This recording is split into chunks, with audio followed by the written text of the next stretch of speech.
সূরা সফফের 102 নম্বর আয়াতের আলোচনা আমরা একটু সংক্ষিপ্ত আকারে শুনি।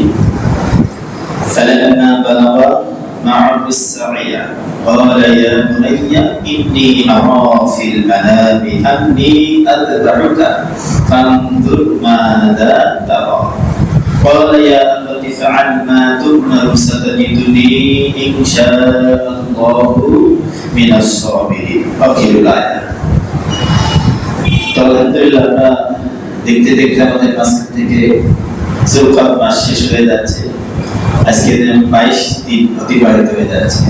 তার মানে আমরা আগামী জুমায় যুলকাদ মাসের প্রথম দিন পাওয়ার সম্ভাবনা আছে, অথবা বৃহস্পতিবার দিন হতে পারে। 29 হয় তাহলে বৃহস্পতিবার 1 তারিখ হতে পারে।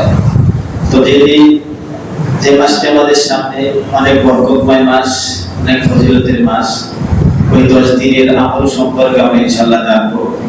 যে 10 দিনে কি কি আমলগুলো করতে হয় সে সম্পর্কে আমরা ইনশাআল্লাহ পর্যায়ক্রমে জানবো। তবে যে আজকে আলোচনা করছে আয়াতটি তেলাওয়াত করে সেটা হলো, অথবা সে যখন তার পিতার সাথে কাজ করার মতো বয়সে উপনীত হলো, তখন ইব্রাহিম আলাইহিস সালাম বললেন, অবশ্য আমি স্বপ্ন দেখি যে তোমাকে আমি জবাহ করেছি। সুবহানাল্লাহ, সুবহানাল্লাহ। আমি তোমাকে জবাহ করেছি। আন্নী আসবাহুকা, আমি তোমাকে জবাহ করেছি। এখন তোমার অভিমত কি, রায় কি, আমাকে শোনাও, বলো। সে বলল, হে আমার পিতা, আপনি যা অতিষ্ঠ হয়েছেন, আপনি যা স্বপ্ন দেখেছেন, অতিষ্ঠ হয়েছেন, তা করুন। আল্লাহ ইচ্ছা করলে আপনি আমাকে ধৈর্যশীল পাবেন। সুবহানাল্লাহ, সুবহানাল্লাহ।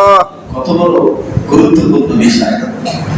ইব্রাহিম আলাইহিস সালামের আল্লাহর কাছে প্রার্থনা করার পর যে ইসমাঈলকে আল্লাহ রাব্বুল আলামিন দিলেন, প্রথম পরীক্ষায় যে তাকে মরুভূমিতে রেখে আসে, মরুভূমির ভিতরে রেখে আসে। অনেক আলোচনা, এখান থেকে আল্লাহ রাব্বুল আলামিন হুকুম পালন করলেন। এরপরে যখন বয়স উপনীত হলো, চরম ধরার বয়স উপনীত হয়ে গেল, তখন আল্লাহ তাকে দেখালেন, হে ইব্রাহিম, তোমার ছেলেকে, তোমার সবচেয়ে প্রিয় জিনিসটাকে তুমি কুরবানি করো। সে প্রিয় জিনিসটাকে তুমি কুরবানি করো, আল্লাহ বলতেছেন। তখন ইব্রাহিম আলাইহিস সালাম এটাই ধারণা করলেন যে আমার প্রিয় জিনিস হলো আমার সন্তান, আমার সন্তানকে জবাহ করতে হবে। তখন সন্তানকে বলল, হে বৎস, আমি স্বপ্নে দেখেছি, আল্লাহ আমাকে দেখাইছেন, বা আমি স্বপ্ন দেখেছি, আমি তোমাকে জবাহ করছি। ইসমাঈলকে বলতেছে, ইসমাঈলকে বলতেছে ইব্রাহিম আলাইহিস সালাম, বাবা তুমি বলো এখন তোমার রায় কি, তোমার অভিমত কি?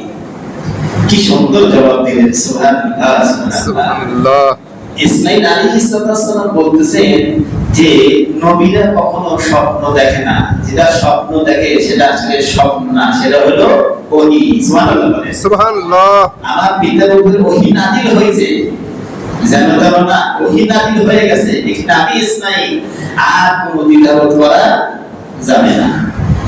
তখন ইসমাঈল বলছে, না বাবা, তুমি যেটা স্বপ্ন দেখেছো এটা স্বপ্ন না, এটা ওহী, সুতরাং সেটা বাস্তবায়ন করার জন্য তুই প্রস্তুতি গ্রহণ কর। সুবহানাল্লাহ, সুবহানাল্লাহ। আনজুর মাযা তারা। এরপরে ইব্রাহিম বলেন, বলো তাহলে তোমার অভিমত কি, তোমার রায় কি, বলো আমাকে। আমি যে তোকে জবাহ করব, কলেজের টুকরি একটা মাত্র সন্তান, আমি তোমাকে জবাহ করব, এখন তুমি আমাকে রায় দিবে না, অভিমত দিবে না? ইসমাঈল বলতেছে, বাবা তুমি যেখানে ওহী তোমার উপর নাযিল হয়ে গেছে, তখন আমার অভিমত কি থাকবে?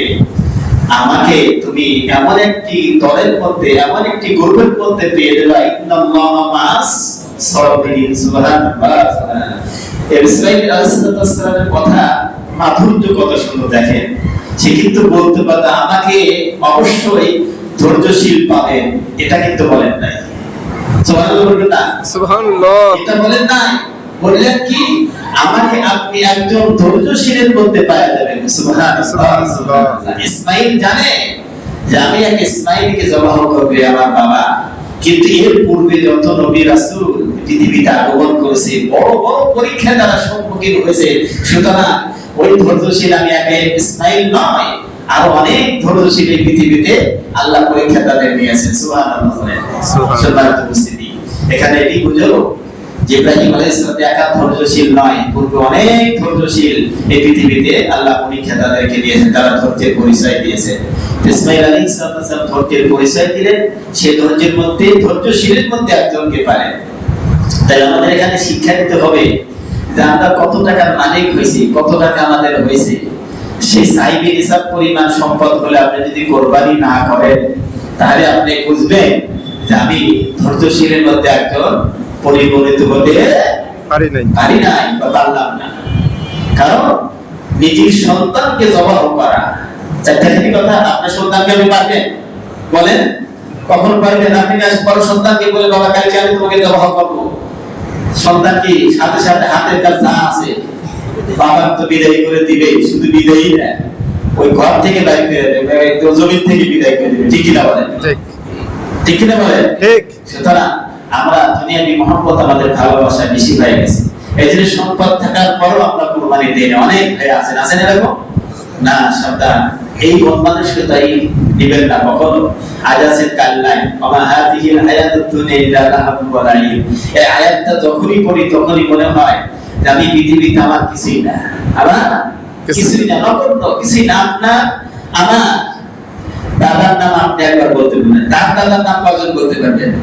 পারবেন?